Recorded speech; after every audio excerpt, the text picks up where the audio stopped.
If you don't believe that we are in a fight today, you're sleeping under a rock. If you get hit and you lay down and you cry and you fold up in the corner, definitely you will not win the fight. We show up to win. Our culture needs a lot of you young people in here to step up and stand out. There is nothing or no principality, power, division, devil can stop us when we're united. They can only get you when you're divided. When I see the American flag, I see us progressing to something that can be awesome and great. And if you don't plan on winning then, you might as well go home today. Ladies and gentlemen, ladies, welcome back to the Officer Tatum Show. I got a whole bunch of stuff I want to talk about. I want to address a couple issues. Did we get that clip of that Christian guy yet? He'll get it real quick. I'm throwing it on Nick at the last minute, so I shouldn't expect him to have it already, but he's just that good. So normally he has it, so he's going to get it real quick. I want to address a couple things while people are waiting before we get to Mamdani on The View, which is going to be insane. I want to talk about this articles that Israel is paying influencers. I got to talk about that. We're going to talk about the government shutdown, and then we're going to talk about the controversy still lingering around Charlie Kirk's assassination. And I think it's pertinent to talk about these things. But I want to play this clip real quick from a guy. And let me just articulate very clearly to you guys why I think that a lot of people who are in this movement are so disingenuous and they're looking for clout. This guy follows me. I think he even messaged me before. But for clout, people will take something out of context that you say. They will misrepresent what you say to push an agenda. This brother's supposed to be a Christian. I'm a Christian. What in the world make you think I haven't read the Bible? What in the world make you think that I've been a Christian studying theology and studying the Bible longer than these people have been Christians? What would make you think I don't know what Paul said about in heaven, that there's no Jew or Greek in the kingdom of God? Your race doesn't matter. But instead of calling me or messaging me or saying, hey, bro, this looks weird, is this really what you represent? They want to get clout. Go look at his page, and one of the biggest views that he has on his page is this. And people will do that. As a brother in Christ, if I had a question about something Pastor John Amanchukwu says or somebody else say, I'll come to the person first before I make a video about them, out of context. Now, because it's irritated me earlier, I'm just going to put it in context so there's no confusion, because people like to hate me. I know, because they don't like that I'm successful and whatever. So they will hate me and they would love for me to say something that's off-putting. But knowing me, knowing I'm a Christian, just like any other Christian that's been a Christian for over 20 years, I know what the Bible say. I know I study theology. I've debated people on the Bible. I'm probably the most educated person on the Bible out of any of these influencers. And let me just explain what this is, because he took it out of context and now it's going over the internet. All right, let's roll the clip and let me explain. Roll it. Now, there are actually many viewpoints that I agree with when it comes to Brandon Tatum. But even I was very shocked when he said this about God. Jesus was a Jew.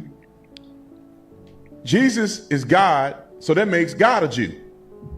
And if you don't, I don't care where you stand on the Trinitarian, Unitarian spectrum, God saw it fit enough that he decided to either come down, if you're a Trinitarian, in flesh as a Jew, or if you're a Unitarian, that he decided to choose Christ Jesus, who was a Jew, to die for our sins. There's something to say about that. It's something to say. My brother Brandon, God was God before he came into the flesh. Jesus was God far before he came into humanity. God is eternal. Jews have not always been around. John 4:24, God is spirit, ladies and gentlemen. God is not black. God is not white. God is not yellow. God is not brown. God is spirit. The spirit that was inside the flesh of Yeshua HaMashiach was God. Hebrews 12:9 tells us that God is the Father of spirits. That's why when you're not born again, God is your creator. But when you are born again by the Spirit, God is your Father. We are not all children of God, but we are all creation of God. We become children of God through Christ Jesus. So no, God is not a Jew. So, all right. If the brother was genuine and wasn't looking for clout, he could easily identify that I'm saying that God in the flesh was a Jew. So therefore, when God, especially for the Trinitarians, when God is walking around 100% man, 100% God, he was 100% a Jew on earth. That means that God was doing or following the law. God was subject to the flesh of a Jew and lived the lifestyle of a Jew. You can't say that if you're a Trinitarian and you believe that Jesus is God, 100% man, 100% God, then you are saying that God did these things on earth. Just like you said, God died for our sins. He did these things on earth. He kept the law on earth. He kept the Sabbath on earth. He did everything that a Jew would do. He was a Jew. When you look at Jesus, did people look at Jesus and say, well, what I'm looking at is not God? No, the Trinitarian belief is that was God in the flesh, dwelling amongst us. Therefore, in the flesh, he was a Jew. And the reason that I said all this is because people were bashing the Jews as if Jews are irrelevant. And I'm just making it a point that God saw it fit that he would come down as a Jew. He could have came down as a Gentile if he wanted to. But the prophetic and the way God structured the line of Abraham, he made it so that he would come down as a Jew. And that's what I said. Anybody that know the Bible should understand that every Christian that is professing the name of Jesus understands that when you get to heaven, you're not a male or a female, or you're not a Jew or a Gentile. But when you're on earth, he was a Jew on earth. Why do we try to separate it? Now, if you want to separate it and say the man Jesus wasn't God, then you are violating Trinitarian theology. And for the Unitarian believers out there, if you somehow believe as a Unitarian that it wasn't significant, it's like, well, God saw it fit to pick a Jew to do this. So we cannot negate what God has promised and the things that God has done through the Jewish people. That's why God came down as a Jew, because these were the people and the principles and the law that he gave to. He gave these laws to these people. They upheld the law. Therefore, Christ could be born through the people who upheld the law and the prophets. That's all I'm saying. But when you're disingenuous and you want to make a click, you put some music behind something and say, Brandon was saying this. In the video, I say, he came down as a Jew. He had lived on earth as a Jew. The mother of God was a Jew. All of the apostles were Jews. It bothers me because people get so amped up on this Jew hate. What's so weird about saying that Jesus was a Jew? What's so weird about saying God on earth was a Jew? And I think it's significant because there's prophecy associated. There's lineage associated. The blessings down from the line of David. It's all biblical and it's all reference points that God ordained. He could have picked any other people to come down in and be the savior. But from the foundation of the earth, he know he had a people whom he chose, and those will be the people whom he lived amongst and who was representative. And you say Jesus was Jesus before he came down on earth. Well, when he came down here, he was a Jew. And that same body that was crucified, Thomas saw that body. And everybody that saw him saw that body with piercings in his wrist. Okay. But when you hate Jews and you want to make a deal, and the brother could have called me and the brother could have messaged me and said, hey, bro, this sounds kind of weird. Is this what you're saying? Let me watch the whole clip of what Brandon Tatum is saying, because in good faith, as another Christian brother, I want to get him right before I try to blast him and make him seem like he's not even a Christian. He don't know what he's talking about. No point in that. If you play the whole clip, I explain it very clearly, but no point in that clip am I saying that in heaven, God is a Jew. God is a spirit, and them that worship him shall worship him in spirit and in truth. God is not a man that he should lie, nor the son of man that he should repent. I know what God is. God was in Christ Jesus reconciling the world unto himself. God so loved the world that he gave his only begotten son to die for our sins, that whoever believes in him will have eternal life. I know my Bible. And it's disrespectful for another brother to claim to be a Christian and then come out and try to make a diss video about another Christian without even asking me what my thoughts were. But, you know, people do this for clicks, man. And I'm disappointed in that brother, that for a little click, and to try to come at Brandon Tatum, he would say something ignorant like that. No Christian believe that somebody in heaven is a race. You're not a race, but he did come down as a Jew. Follow the law, practice the Sabbath. What do you want to say? So did his mama. Okay, let's get to another topic. I want to get to Mamdani on The View. Now he's going to win. He's going to win the election. This New York. This is your next mayor, and that's what you get. That's all I'm going to say. That's what you get. Not enough conservatives ran for office because let me tell you this. Where are all the conservatives that are intelligent, that can articulate themselves, that have a mission and a plan for success for New York that actually ran? If you look at the leaderboard, and I saw the guy that was the Republican, man, he ain't got what it takes. And none of y'all ran. So don't get mad. Y'all didn't show up to vote. So don't get mad. Mayor Adams dropped out because y'all didn't support Mayor Adams. And Mayor Adams would have been a better candidate than Mamdani. So what you got is what you deserve. And I'm not going to say nothing about, don't talk about the left, because there's millions and millions of Republicans and conservatives and people in the middle that live in New York. There's billionaires and there's people that can fund and support other candidates, but y'all let this dummy get through. Now here you go. Roll the clip. Assemblyman, you're running for mayor of New York and not prime minister of Israel, but you've made inflammatory statements like calling Israel an apartheid state and questioning its right to exist as a Jewish state. Just this week, you were evasive with a reporter about condemning Hamas. Given New York has the largest Jewish population outside of Israel, why should voters who see this as a moral red line trust your clarity and judgment? Well, I really appreciate this question and an opportunity to just clear up, I think, a number of misconceptions. You know, first and foremost, you're right.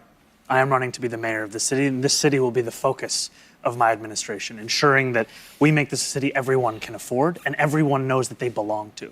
And also, millions of New Yorkers, myself included, care deeply about what's happening in Israel and Palestine.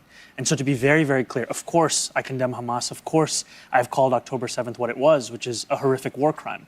And of course, my belief in a universality in international law is also the same set of beliefs that have led me to describe what's happening in Gaza as a genocide. Because what we see... What we see Hold on. I want people to explain this. Did we commit a genocide in Japan? Did we commit a genocide in Afghanistan? When people say this, I want them to also say, did we commit a genocide? Because we killed millions of people in Japan. Millions, 3.5 million. We literally, I mean, I like what we did. You know what I'm saying? Hey, you mess around and found out. I don't care what number of Americans you killed. What, 20-some hundred people in America? They lost their whole country. And then we ain't gonna talk about the residual effects of nuclear, the fallout. Atomic bomb we dropped on them. Hey, that's what you get. In Afghanistan, you fly planes into our building. Hey, man, half your, millions of people, or 400,000 people lost their lives. That's what comes with the territory. Why is it a double standard? That's the problem I have. Well, say that America is committing genocides. If you're going to say Israel is committing genocide, how many people died in Gaza? How many people? You don't know and I don't know. The Hamas Ministry of Health, the Gaza Ministry of Health run by Hamas is telling you a number. And of course, they're going to be completely honest about every number of people, which they probably didn't even know how many people died. And a foolish part of this that everybody falls for is that how many people were combatants? They don't provide that number. How many combatants actually died in Gaza so far? How many women and children, out of the women and children, how many children were 17 years old and 16 and 15? Give me the age range of the children that actually died in Gaza. How many of them were associated or affiliated as a combatant? And I'm talking about the males that are 16, 17, and 18 years old. Where the number at? They don't have that number. How many children have died? They don't have that number. They just give you a wide number with no verification and tell you that that's happening, and then everybody go on and believe it. Roll the clip. A war crime being answered with war crimes. And what we see is every single hour the Israeli military killing a Palestinian child for close to 2 years. Hold on. It's a horror that every single hour they're killing a Palestinian child. Are you saying that when they're striking Hamas, a terrorist group hiding behind that child, that a child inadvertently gets killed? Is that what you're saying? Why do they only bring up a child?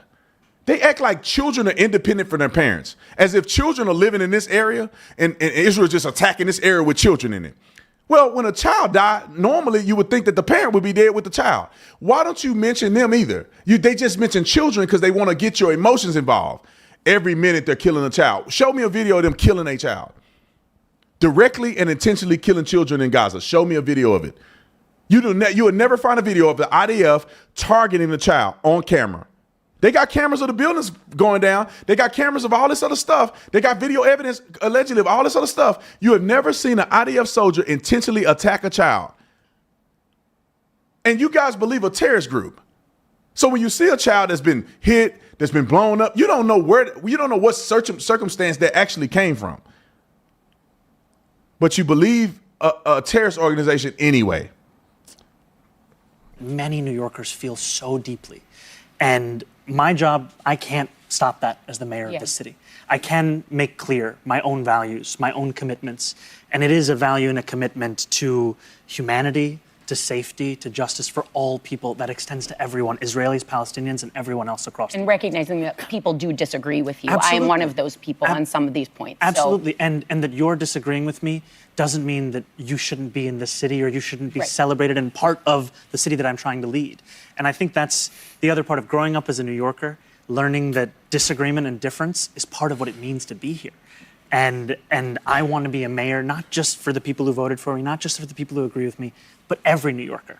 And that means that if a New Yorker disagrees with me about Israel, I'm still fighting for them to make sure that they can afford this city, be safe in this city, and see the city as their home. Back in 2020, you called for defunding the police, something you've since walked back. You also called the NYPD racist, anti-queer, and a threat to public safety in 2020, but now agree they deserve an apology. You initially refused to denounce highly charged rhetoric related to Israel, then later said you would discourage its use.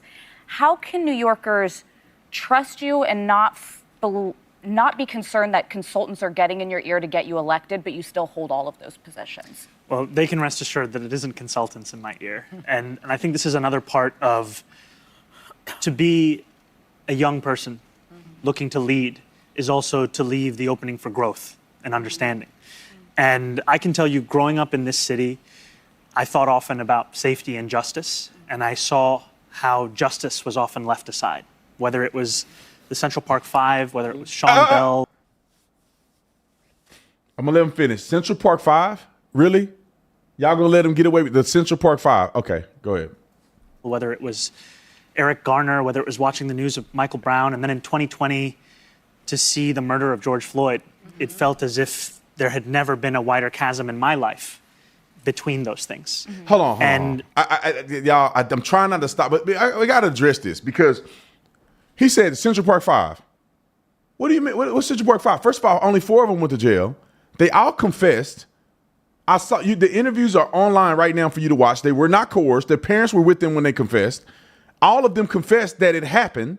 They just said they didn't do it. The other guys did it. So each person a part of the Central Park 5, obviously one didn't even go to jail. They let him off.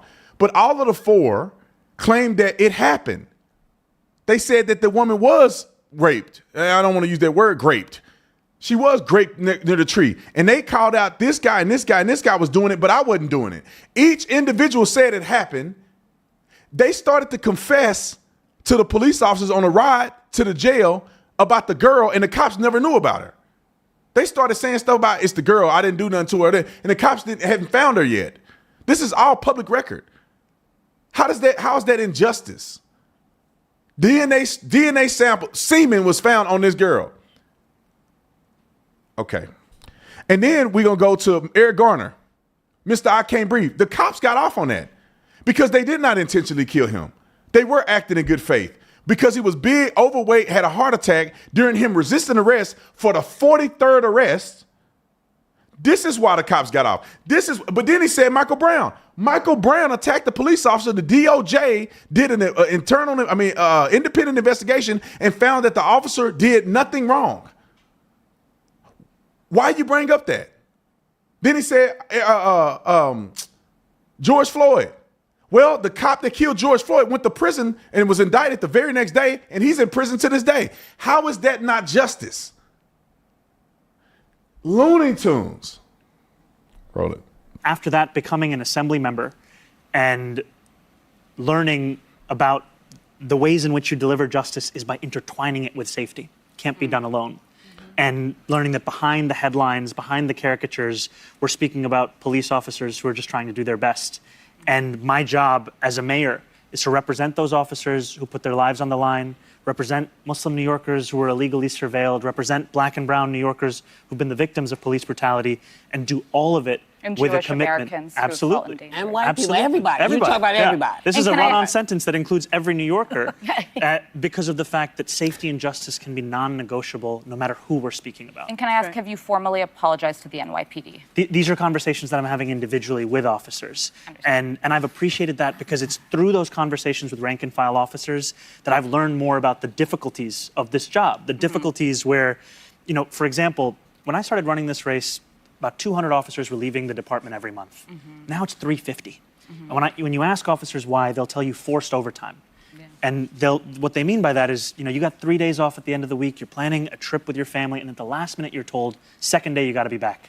And part of the reason you got to be back is because we're asking cops to do everything we can think of. We're asking them to handle mental health calls, we're asking them to deal with homelessness. Every year now, cops respond to 200,000 mental health calls. So our proposal is allow the officers to do their job of tackling serious crime and create a Department of Community Safety that deals with homelessness, that deals with mental health crisis, so that we don't have response times like we do today, which are closer to 16 minutes. Hold on. I can't let them get away with this. And it's fine. They don't push back on them. That's why I'm here. Most cops are not leaving because forced overtime. They're leaving because morale is down and people like him defunded the police.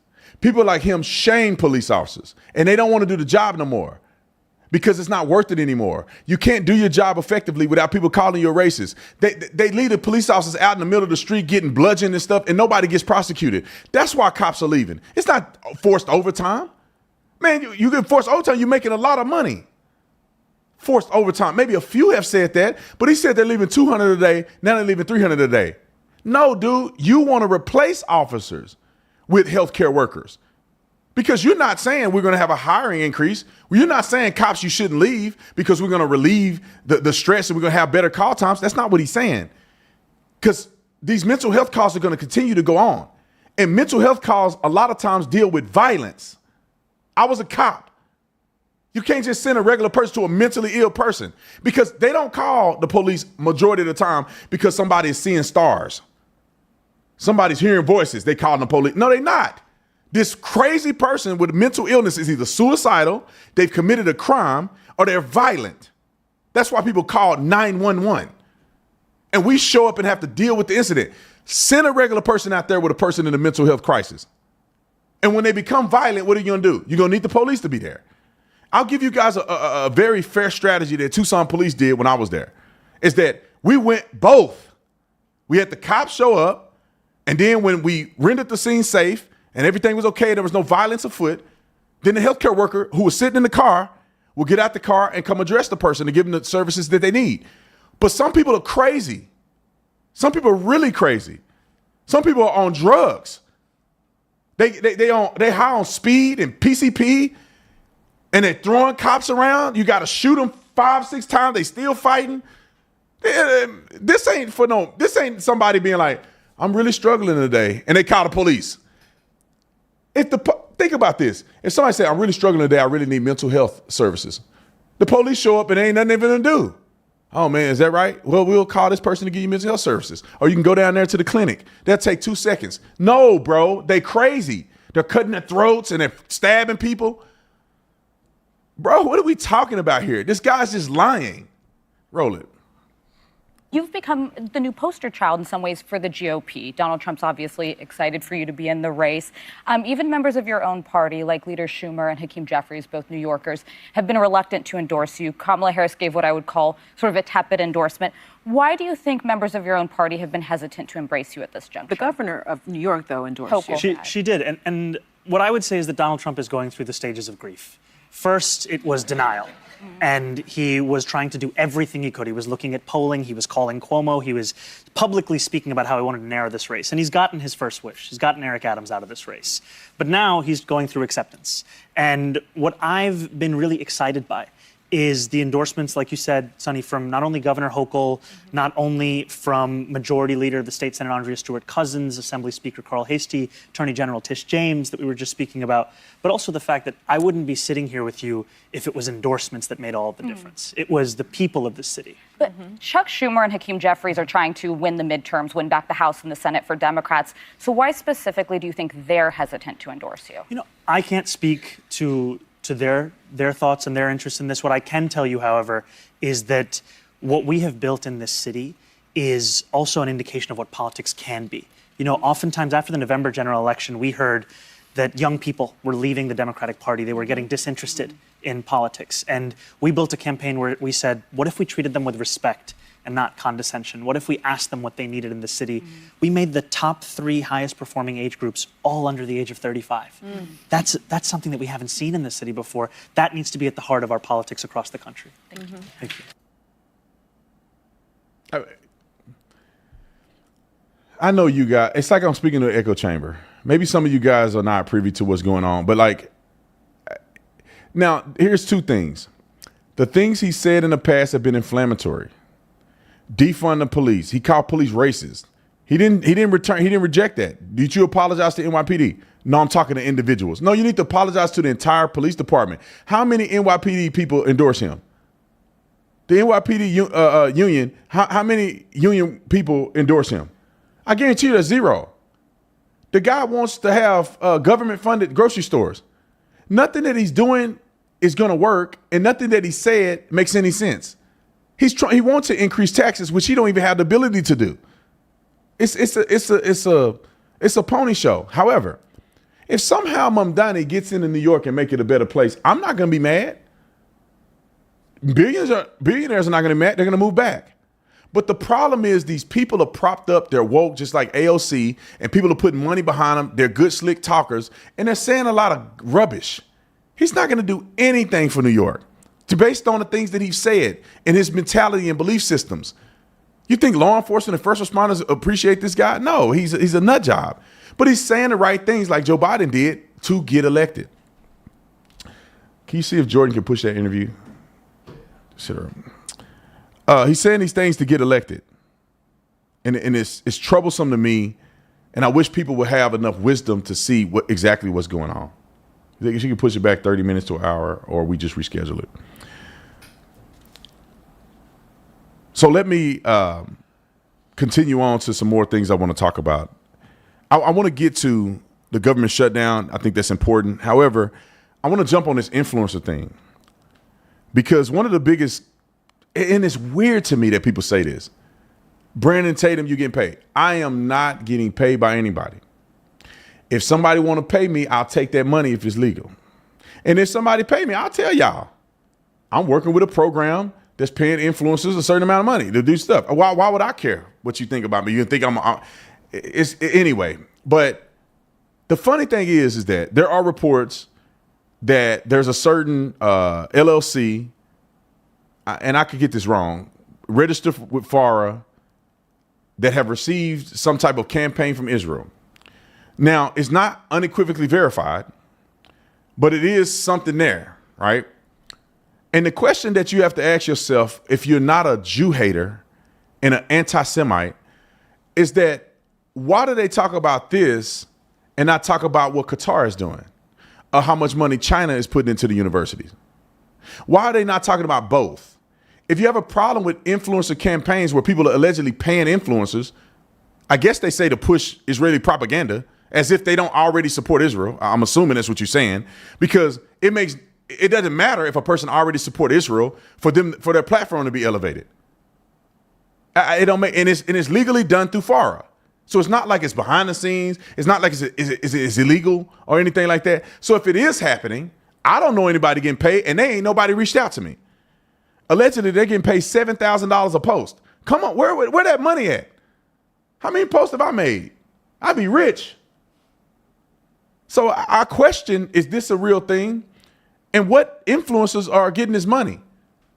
They say 18 to some influencers are getting upwards of $900,000. I'm the biggest Zionist in America now that Charlie has passed, as far as Christian conservative, as far as platform influence. I'm probably the biggest Zionist in America. And if the biggest Zionist in America ain't seen not one email of somebody helping or paying or doing something for me to produce anything, to me, I become skeptical.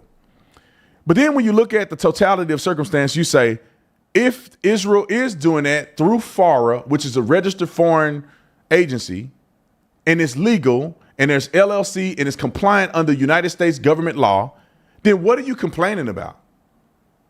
What's the complaint? If it's illegal, then we'll have a problem. But obviously, they ain't doing enough because the other side is winning. But let me bring up a few points that I think people need to recognize. Is that why are nobody talking about the money that Qatar and foreign governments are pouring into our education system? And these educational facilities are under investigation or have been investigated for illegal financial support. Let's go to UC Berkeley. In 2025, the Department of Education launched an investigation into UC Berkeley over concerns that it may have failed to fully disclose hundreds of millions of dollars of foreign funding. Why would they not disclose hundreds of millions of dollars of foreign funding? Why don't they go through FARA and it's easily tracked? Why would they do that? All right, let's go down to Harvard and Yale. In previous years, Harvard and Yale have been probed for potential failure to report large foreign gifts or contracts. For example, Yale was alleged to have underreported and not reported certain foreign contributions. Now, who is behind this investigatory issue of contributions? Qatar. Qatar is often cited as one of the largest foreign donors of U.S. universities via multiple channels: direct gifts, source grants, scholarships, and partnerships. What are we saying? Some reports show that the ISGAP, via the ISGAP, and I got the article here, claimed that funding has been transferred from Qatar state-linked NGOs to U.S. universities in ways that may not fully comply with disclosure rules. China. There are various claims and research about Chinese government affiliation or affiliate entities or soft power organizations funding U.S. academic programs, exchanges, and research. What are we saying? Let's go to some numbers real quick. Because if you're so bent out of shape over what Israel's doing, which if you have a problem with it, fine. I think people should be able to question these things. But in 2024, Israel FARA reporting $700,000 of government spending. And it also says Israel total FARA related spending, government plus non-government, was $5 million. Actually 5.7 million. China has given over $400 million since 2016. $400 million. Saudi Arabia in 2024, $27 million in government spending under FARA. Are we not going to talk about it? Turkey in 2024 gave $2.8 million. They on the list. The top spenders are China, Saudi Arabia, and Japan. What are we even talking about? In 2024, FARA spending by countries the top spenders by countries include Japan, Saudi Arabia, China, Turkey, and there's a few other ones on here. None of them are Israel. So if you say Israel is spending money to influence through FARA, then why are you not talking about Qatar? Our universities are cesspools for misinformation and propaganda. Everybody that's listening to me, everybody that's online, everybody knows there's something going wrong with the universities. They're indoctrinating the next generation of young people. We've been on campus 1,000 times. A young man killed Charlie Kirk from indoctrination. We got all of this information. We cry to the no end about the influence at these universities of turning Christian young people into atheists and all of the above. And yet we don't even mention Qatari money going to universities. We don't mention Chinese money in the hundreds of millions of dollars. And there is no evidence whatsoever that somehow Israel is doing something nefarious, because the reports that have come out are reports from FARA, which is a registered agency legally transferring money. Legal. There is no illegal activity that's being claimed here. And that's all. That's my only question. Why? Why is it a problem when Israel does it, when these other countries do it, nobody seems to care? And they have so much more of an influence in our government system than Israel could ever dream of. That little bitty country, GDP is nowhere near some of these major Muslim nations. But nobody says anything. All of a sudden, people getting paid. You know, have you ever questioned, does other people get paid for this stuff? I'm the biggest Zionist, and I'm not getting paid. But all these other people that come into my comment section and swear to God that I'm getting paid, swear to God I'm working for Israel. I don't know anybody at high levels in Israel. I went with a Christian organization, and Netanyahu interview came from a young lady that I hired that's doing an incredible job. I don't even know how she landed the interview. I never asked to interview Benjamin Netanyahu. It came up, the opportunity was there, and I said, of course I'll interview him. And he came on my network and I interviewed him. I don't have a direct line to Netanyahu. I don't even have the connection to send him an email. I don't got an email address from Netanyahu like Charlie did. So I don't have a direct connection. But some of these other people are going off the cliff. And Tucker Carlson, FARA documented that Tucker Carlson took foreign money.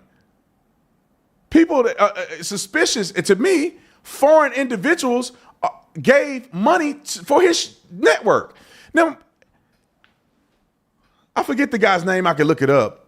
But it was an investor who's not an American, I don't believe, invested $12 million into Tucker Carlson's podcast.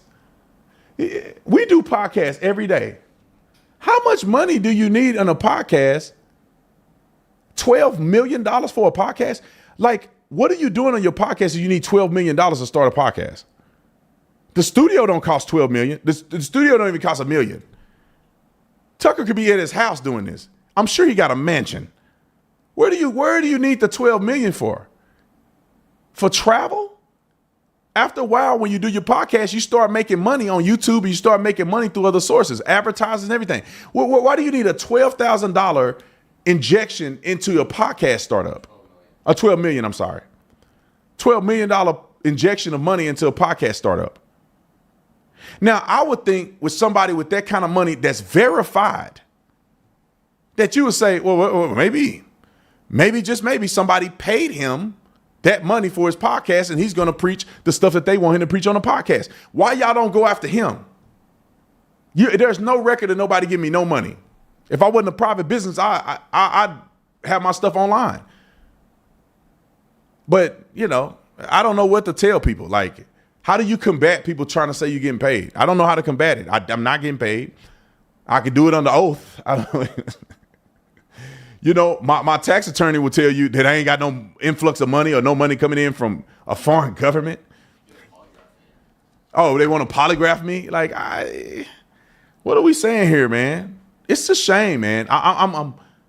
It frustrates me to no end that people jump to that conclusion. Why can't I just believe that Israel is not committing a genocide? Because they're not. A genocide is like Rwanda, when 1 million people died by a hatchet in 100 days. Or in Nazi Germany, when 6 million Jews lost their lives. And some people say, it wasn't 6 million. I don't know, let's say 1 million. 1 million people got killed, which is 6 million number is like 50% of all the Jews in Europe. That's a genocide, bruh. Show me out of every genocide that have ever existed on planet Earth that during the genocide they were feeding people. Hundreds of thousands of tons of food and supplies. Show me in a genocide where or Gazans who need medical attention get medical attention in Israel. They've taken these people from Israel that need medical attention and they've serving them. They got tents set up around Gaza that they're taking people in, and the Israeli government is serving them.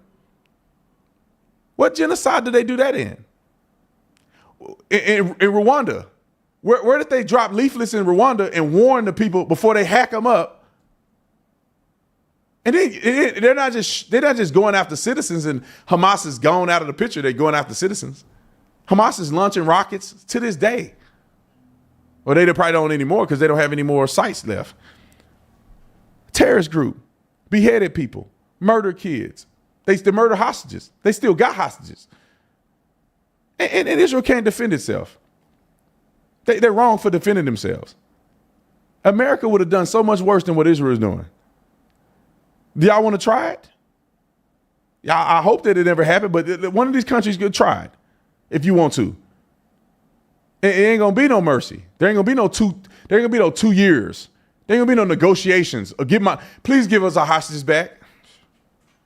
They're gonna use Delta Force and these secret teams, and they're gonna go extract those hostages, killing everybody in sight. Have you ever seen America extract our hostages? SEAL Team 6. What does SEAL Team 6 do? They're not negotiating. You dudes are bad. I know. I got some people with high speed a part of my security team. We were talking about it on the last trip I was in. Oh, they negotiating, huh? They worried about they coming in there and they worried about women and children. Man, when the squad coming, it's no talking. It's only bullets flying. It's slow singing and flower bringing. But then when Israel does it or try to do something similar, y'all mad at them. They commit genocide. America don't play games with y'all. Japanese came and killed some of our people. They lost 3.5 million people. God dang. What's the proportionality? They lost 3.5 million people, and we don't even know how many more people died from radiation and all kind of stuff. Whole generation of people retarded because we didn't drop the nuclear bomb on people. And we ain't apologized yet. Afghanistan and Iraq. We going on a hunch and we kill 400,000 people. On a hunch. Weapons of mass destruction. We killed all kind of people over there. And hey, I don't know. That's the price you pay for the games you play. And I don't have no problem with Israel doing whatever they need to do because y'all still holding them hostages. Y'all got people in tunnels starving. Run it up then. I don't care. If y'all want to be civilized folk, release these people's citizens back to them. There's still 3 Americans that are hostages. 3 Americans that are still hostages. It's an apartheid state.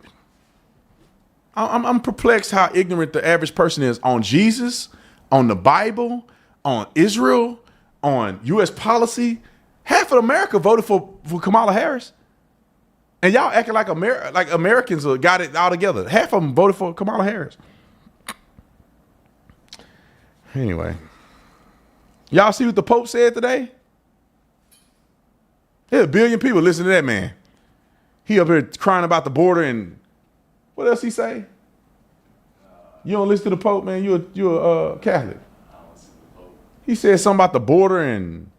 You can't be pro-life. Oh, you can't be pro-life. You can't be pro-life and support the death penalty. How about you tell that to God? Are you gonna ring God on the phone? Because last time I checked, have you read the Bible? A lot of people got the death penalty with God's authority. Don't try to make it. We can't be holier than God is. The death penalty was what you got in the Bible. David and Goliath. God didn't tell David, don't kill him. Just rescue him and put him in prison. King David, a man after God's own heart, chosen to be in the Bible. The line in which Christ came from the seed of David. David murdered and beheaded Goliath. David was a warrior in battle. Have you ever read Psalms? His prayers against his enemies? And all of a sudden we serve a different God, I guess. I'm not saying God is telling us to go out and kill people indiscriminately without any reasoning behind it. But the law is the law. The law is the law. If you decide to commit a capital murder and the law has the death penalty associated, let's explain this. This is why the Pope is silly.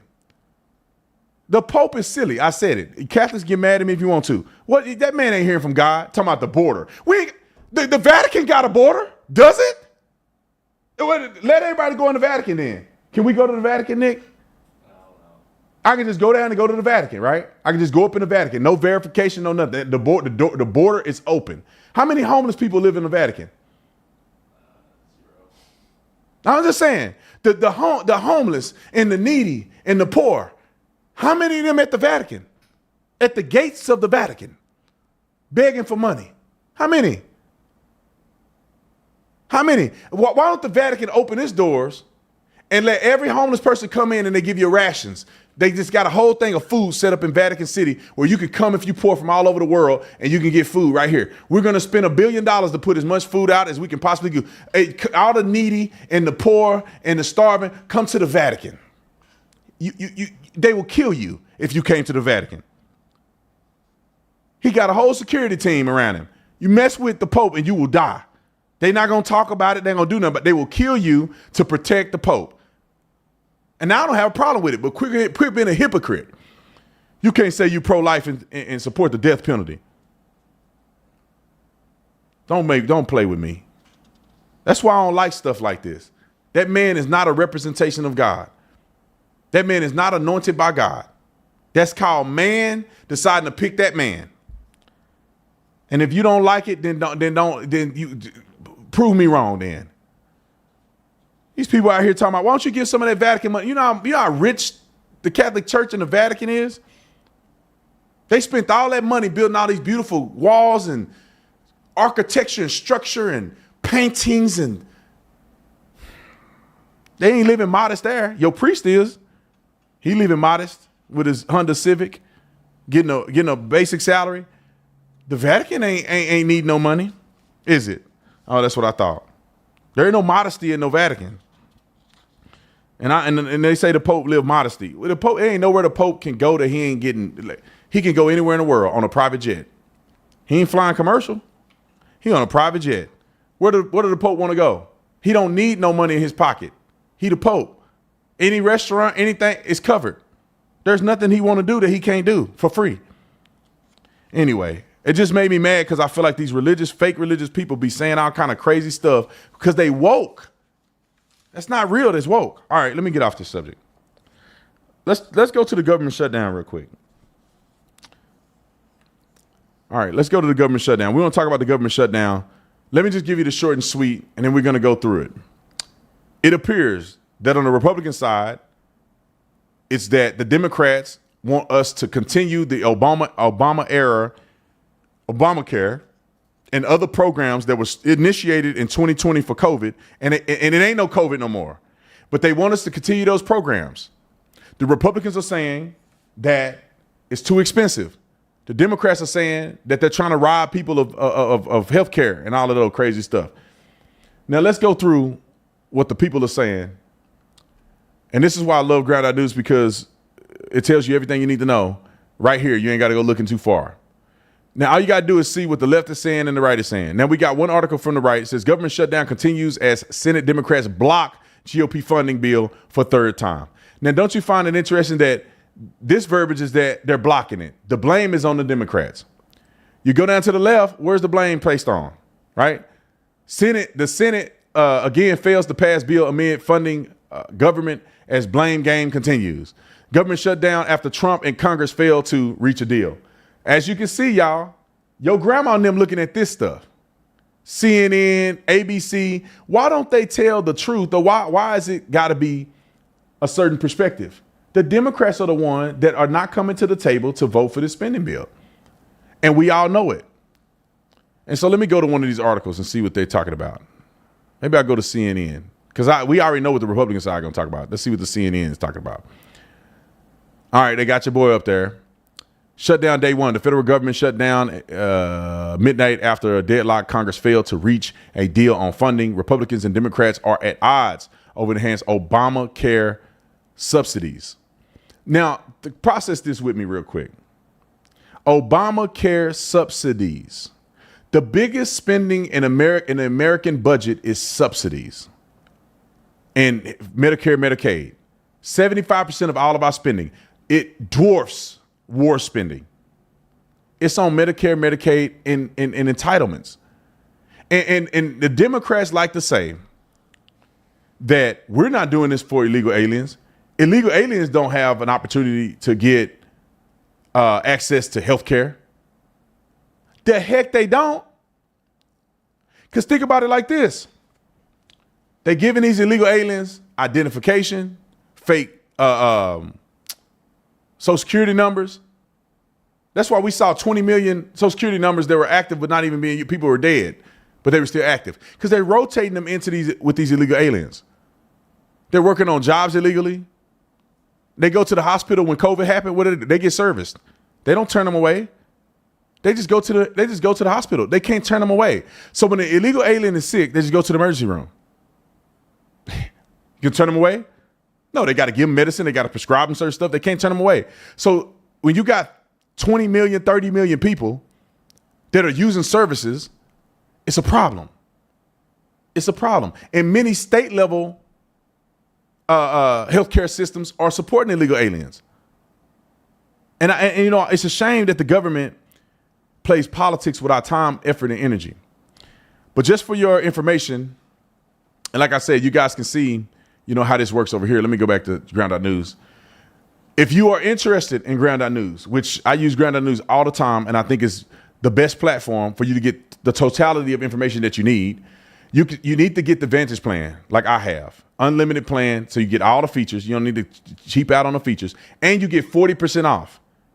They hooked me up. I got you guys. 40% off. All you got to do is go to ground.news/Tatum. Ground.news/Tatum. You get 40% off. Get your news from Ground.News because it's the best place to get a totality of news and totality of news that you can trust. All right. So let's get to who's going to still receive funding with the government shutdown. Now, we all know that the government, the Congress, they still get their money. I wish that Congress didn't get money if they shut the government down, because therefore they have a vested interest to make it work instead of lingering on in the shutdown. But the people that still get money, obviously, is national security. So if you're associated with national security, Medicare, Social Security, Veterans Care, all those things are not going to be hampered when it comes to funding. What's going to stay open? National security, safety, which means the military, FBI, Border Patrol, and prisons. Air traffic control, obviously. Social Security, Medicare, Medicaid will continue. Mandatory funding is why it will continue, thank God. Veteran care continues. Emergency response, meaning FEMA, all that will continue. Some national parks open with reduced services. What's being shut down? Non-essential offices, admin work, permits, museums, research and inspections, which is the FDA, the NIH, CDC, which I ain't got a problem with that. Grants, new contracts will be halted. WIC, local aid programs may run out of funding very quickly without government subsidies. That's it right there. WIC and local government aid.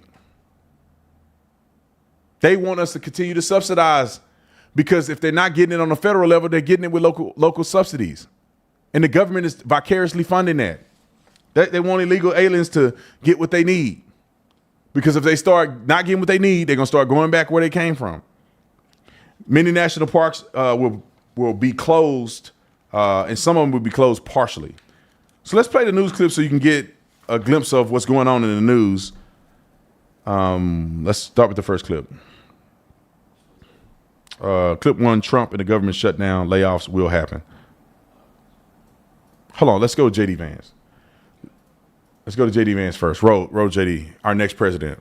What did Senate Democrats ask for? Well, initially, they said that they wanted to shut down the government because Donald Trump was a dictator. Okay, that's absurd. Then they said they wanted to shut down. Hold on a second. We're going to fix it. What do Senate Democrats ask for? Well, initially, they said that they wanted to shut down the government because Donald Trump was a dictator. Okay, that's absurd. Then they said they wanted to shut down the government because they wanted hundreds of billions of dollars for health care benefits for illegal aliens. That, of course, is also absurd. And now they're saying they just want to work on ensuring that Americans have low-cost health care. Well, I agree with them. Of course, we all want to ensure that Americans have low-cost health care, so let's work together on that. You don't shut the government down. You don't take the government as a hostage because you want to engage in a negotiation about health care costs. Let's do that negotiation, but let's do it in the context of actually opening the government and ensuring those essential services are actually provided to the American people. That sounds reasonable, doesn't it? Let's go to AOC, because Nick said she was cute today. He said he liked her. He said he'll get a number if he could. And I told him if he ever get a number, he can't work for me. No, I'm just playing. Wrote a clip. I made that up. Okay, let me ask you this: there are some people I have seen who have the following theory of why Senate Democrats have not cut a deal where they give 8 votes and move along, and that is that Chuck Schumer is worried about a primary challenge from you, and is worried about the politics to his left flank. And so because of that worry about a primary challenge, he's going to shut down the government. Ergo, it is AOC's fault that the government's shutting down, or that you're somehow the kind of fulcrum of this. And I want to just ask you straight up, like, are you planning to primary challenge him? Do you think that's why he's doing this? This is so not about me in this moment. This is about people being able to ensure their children. And I will say, because I saw some senators speculating about this, and I saw some Republican members of Congress saying, oh, well, if we have this shutdown, it's because of AOC. Well, if that's the case, my office is open, and you are free to walk in and negotiate with me directly. Because what I'm not going to do is tolerate 4 million uninsured Americans because Donald Trump decided one day that he wants to just make sure that kids are dying because they don't have access to insurance. I wish people get sued over this stuff. He want to ensure kids are dying. Why would the parent die before the kid? Because if my kid was starving, I feed my kid before I feed myself. At least I give them some of the food that I'm eating. Kids are just going to die without health care. But the parents aren't going to die. Well, what are you saying? If I had to abandon my own health care and only put my kid under a health care plan and I pay for that and I don't get health care, that's what every rational parent would do. What are you saying? The parent is going to let their kid they can't afford their kids' health care, but they can afford theirs. These people are stupid to me. If something happened, I don't need health care. I'm a grown man. Man, be honest, most people don't really even need to be going to the doctor. What you need to do is get your lazy off the couch and eat right and do the right thing, and you wouldn't even be needing to go to the doctor other than checkups. Some of y'all at the doctor all day long running up the bill because you don't want to do what's right with your own health. Then therefore, the people that really need the health care, that really have pre-existing conditions or things like that they cannot control, let them run it up. These people are just lying. The children thing is what kills me. In Israel, they're killing babies and killing children. Okay, that's all that's happening there? Only thing you mentioned is children. The healthcare system, they want babies to die. Really? Really? If your kid needed emergency surgery or needed emergency health care, they cannot refuse your kid at the hospital. So they're going to die? Wrote a clip. That's what's not going to happen. And so if those senators think that we're having a shutdown because of me, they're free to enter my office and negotiate, because what we're not going to do is allow all of millions of people in this country to not be able to afford their insulin and their chemotherapy. So come strike a deal with me if that's what they really think is going on. Hold on. They're not going to be able to get the chemotherapy, or they can't afford the chemotherapy. Which one are you saying? Because if you just can't afford it, people just don't pay it. Like for I'll say chemotherapy, right? I couldn't imagine that chemotherapy you can't afford it at all. Like, that's the thing that kind of gets me. You can't afford chemotherapy at all. They don't even do chemotherapy through the radiation stuff as much as they used to do. Now they give you chemo pills if you just found out you got cancer. They're going to cut your chemotherapy off because of the government shutdown or something Donald Trump has done. They're going to cut your chemotherapy off. If you stop giving all these money to these illegals and they're in our country using our resources, we'll have more money to give to the kids for chemotherapy. I despise these people. Now let's play this beaver mouth, buck-eyed weirdo. Let's play her talking about the government clip 3. Is this the one where she was crying about a shutdown? No, AOC in the government. Oh, that was the AOC clip. Oh, let's talk to Maxine. Let's go to old hag Maxine. Look like James Brown. James Brown reincarnated as Maxine Waters. Go roll it. Do Democrats want to prioritize the health care of illegal aliens over a government shutdown? She a old, crazy looking mother. Excuse me, stop it right there. We're not prioritizing. What we're doing is saying simply we want to keep the government open and we want to work with the Republicans and have a bipartisan agreement to keep this government open, and health care is at the top of our agenda. But aren't Democrats demanding health care for illegal aliens? Democrats are demanding health care for everybody. We want to save lives. We want to make sure that health care is available to those who would die, but having the help of their government. So you're good with the government shutdown, even if it means giving health care to people who aren't American citizens? Well, that's what you're pushing on. What you're trying to do is you're standing here and you're trying to make me say that somehow we're going to put non-citizens over Americans. Quit it. Stop it. This is the kind of journalism we don't need. No, I'm just you're divisive. Questions. No, you're not. Yeah, no, you're being divisive. No, please. You don't need to ask that question. You're just trying to get controversy here. You're not going to get it from me. We want to save health care for all people. Thank you. Thank you, Congresswoman. Appreciate it. You know, why do our government officials, why can't they just say, we cannot fund illegal aliens? We just can't. Like, these people need to go back. I'm sorry. We need American citizens to have all of the first priority. But they don't believe that. We're funding all Americans. What do you mean? No, you're not. The illegals shouldn't get no money from us. What are we saying here? All right. Let's go to the Democrats when they were crying about the shutdown in clip 5.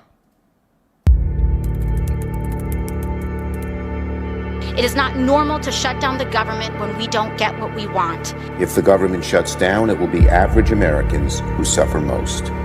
A government shutdown means seniors who rely on Social Security could be thrown into chaos. Families will be hurt. Farmers will be hurt. It's the service members who will work without a paycheck. It's the firefighters who will be furloughed. This shutdown, you know who's going to feel the pain? You know who it hurts? You. Everyday people and the most vulnerable. Seniors, veterans, working families, hungry kids, y'all. Democrats are signaling they're ready for a fight. This time, Schumer tells the Associated Press, quote, things have changed. It is not normal to shut down the government when we don't get what we want.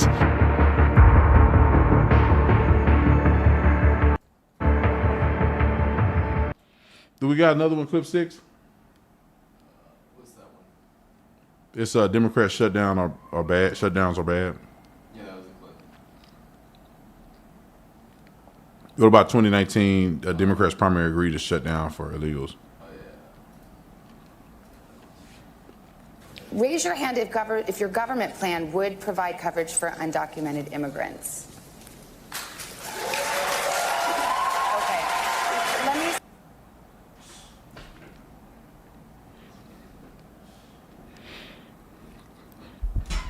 I think there's a special place in hell for politicians. I think God gonna have their own VIP section. Why are y'all doing this to the people? Why y'all playing? It's all a game to these people, man. They sit up here, everybody on the debate stage, raise their hand and said their policy include health care for illegal aliens, everybody. And Joe Biden was last because his brain didn't receive what was happening at first. But everybody raised their hand. But then they yell at the reporter saying she's trying to create controversy. This is what y'all believe. Every presidential candidate up there raised their hand. And then every time the Republicans do something, they got to oppose it. Why can't you guys just keep the government? Why can't you guys work together? Keep the government open and then you negotiate this stuff. When Trump shut the government down, it's all bad and everybody's gonna die. When Trump don't want the government to shut down, they willing to shut it down because it's all bad and everybody gonna die. Like, I mean, what are y'all up there doing anyway? I feel like there has to be a percentage of agreement from Congress or everybody gets replaced. Like, y'all gotta be able to agree, bruh.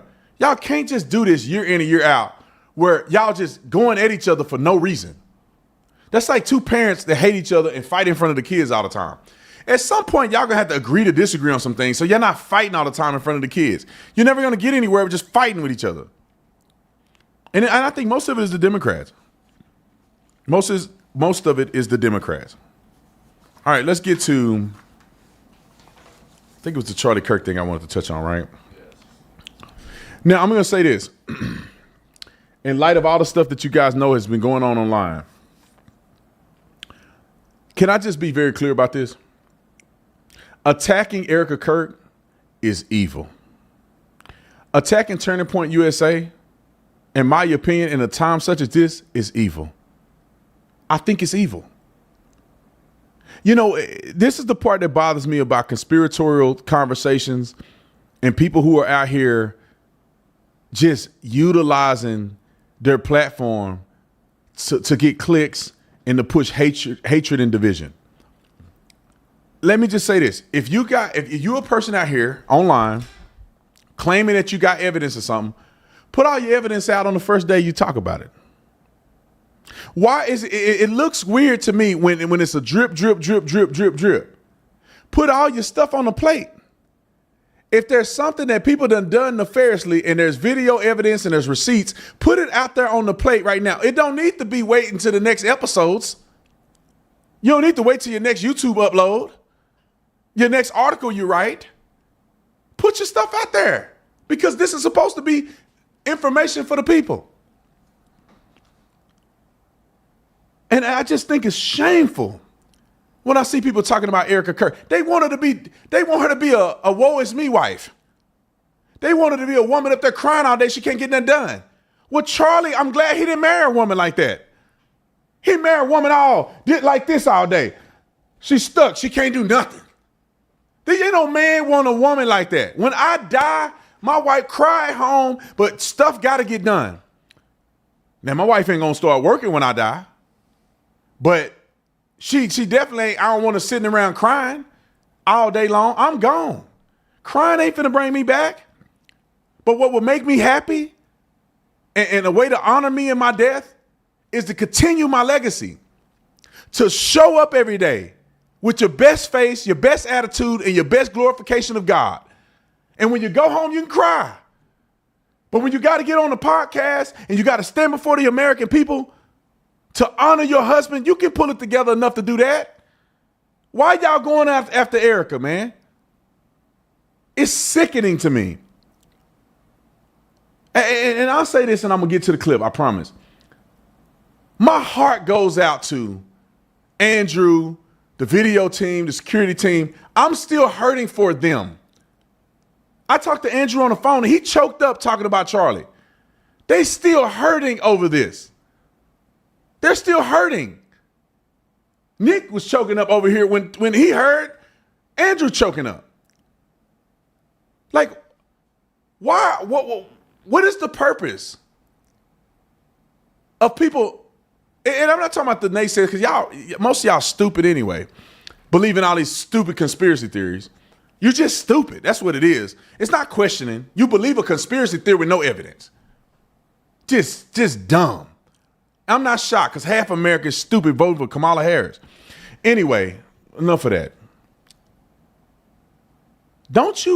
Aren't you hurting for them? Don't you realize that the video team is with Charlie every single day? He traveled 100 sometimes. They there 100 times. They put on SAS. They do all this stuff. And they watched him get murdered in front of them.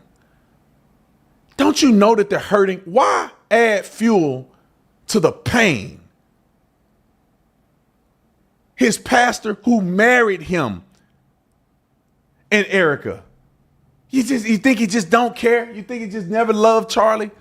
People that don't know him is crying, sad and broken, heaviness in their chest, and they never met Charlie and knew him at all. Imagine the people that were with him every day. Imagine an organization that's just trying to move forward because that's what Charlie would want them to do. Why hurt people? I got text messages from Charlie. I'm not finna put his text message online for you to share it and like it. That was a conversation between me and him, and he's dead. He can't give me permission to put his messages out there. And listen, God dog it. I know Charlie. Charlie was a private person. Charlie never put his business out in the street. Charlie didn't address issues. He didn't address controversies. Charlie did all his stuff in private. I would never put his messages online and tell you what he told me in private. If he wanted you to know, he'd have told you. All this riffraff about who Charlie was trying to be and what he was doing and where he was going and all that, he dead. What does it matter? What does it matter? If he hated the Jews, so what? He ain't coming back. He can't defend himself. He can't even come back from what people are painting him to be. He may have changed his mind, changed it back. But a 31-year-old man that dedicated his life to Christ and the movement is dead, and people are using his name to get rich or to be relevant. Why would you do that to Charlie? Why? It's not an amount of money in the world for me to disrespect this man while he dead. It's not an amount of money in the world for me to push a conspiracy when they got a man arrested. Do you want him to get off? Do you want them to have a case where he don't get the death penalty? Do you want people to release information and compromise the investigation? My God. You guys don't know how frustrated I am talking about this. It's real. People were there. People witnessed horror. People were at the hospital, rushing him, doing CPR, trying to save him. They watched him die. His wife had to see his lifeless body. I've been to the morgue. I've seen tons of dead people. It's not a pretty sight. And it's somebody you love. They ain't never coming back. They're cold. They're stiff. Blank eye. You see the hole in his neck that killed this man. And you can't have enough respect to say, man, let me hold up a little bit. Who will I hurt by pushing a conspiracy? It hurt me, man. I love these people, man. They just young people trying to do the right thing. Video team full of young dudes wouldn't hurt a fly. Security team supporting that man everywhere he go. Dedicating their life to Charlie Kirk. And now people talking about the security team is in on it. Man, that's so sickening to me. Do you not care about anybody else? Are you not thinking about all these kids in Turning Point that's just trying to push the mission while they're hurting on the inside about what happened to Charlie? And some people want to see the whole thing tore down. Some people love to see Turning Point just go away. People say, I love Charlie so much that I want to see his legacy gone. What sense does that make? I have not always agreed with Turning Point. I've not always agreed with some how they treat me sometimes. But at the end of the day, it's young people acting in good faith.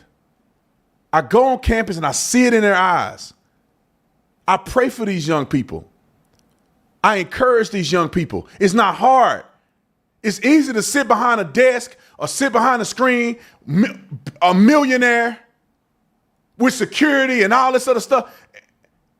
But it's not easy to be on campus as a young person and your peers hate you. And you're not getting paid for it. These young people ain't getting paid for this. They out there tabling in the middle of a storm. trying to give hope to people on campus. And they get spit on and thrown at. The teachers want to kick them out of school. But some people are so goddamn selfish that they ain't thinking about them not one time. Not none of these kids. I'm so close. I'm so close to going all in. I'm this close. When I heard the conspiracy of one of my favorite video guys acting as if it's bizarre and odd for him to be next to Charlie Kirk, I almost lost it.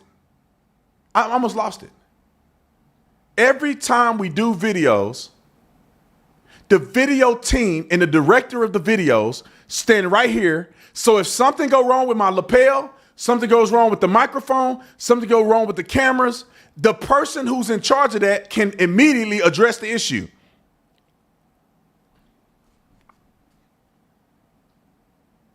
I'm so angry, man. I'm so angry. I'm sick of it, bro. I just don't know what else to say. I'm sick of watching these conspiracies online. The lapel mic did it. Why would you say that? They got the wrong guy. Well, why don't you help them find the right guy? Instead of acting like you joining in on the computer. Help them find the right guy. Are you sending the information that you're getting? Everybody online think they got secret information. Are you sending that to the FBI? Are you allowing your local law enforcement, you giving them tips on what may be somebody else involved? You cowardice folk would rather make $1 and go viral than to let the FBI help them in the investigation. I swear some people may have information they don't want to let the FBI know. So the FBI don't have evidence that they can present in court.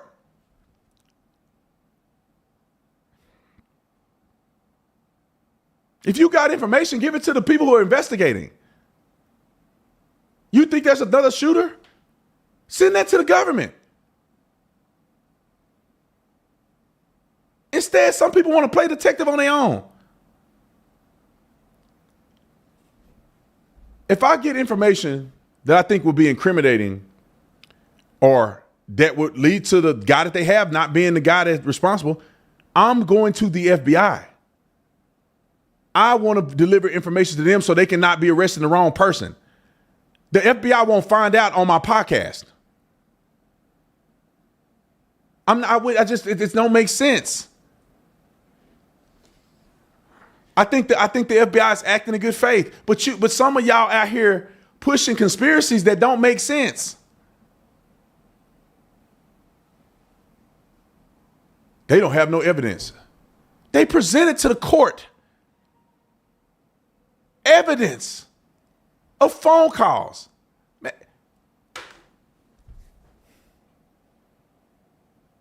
Okay.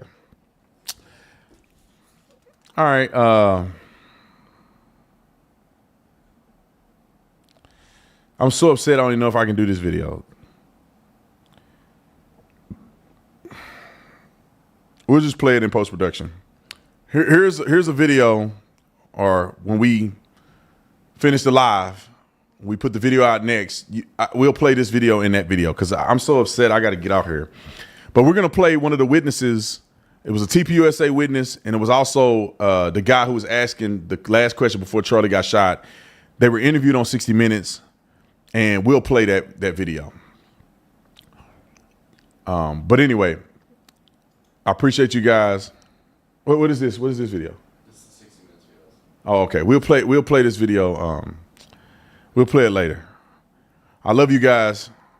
I'm getting off here before I lose my mind. Peace. On the land of the free.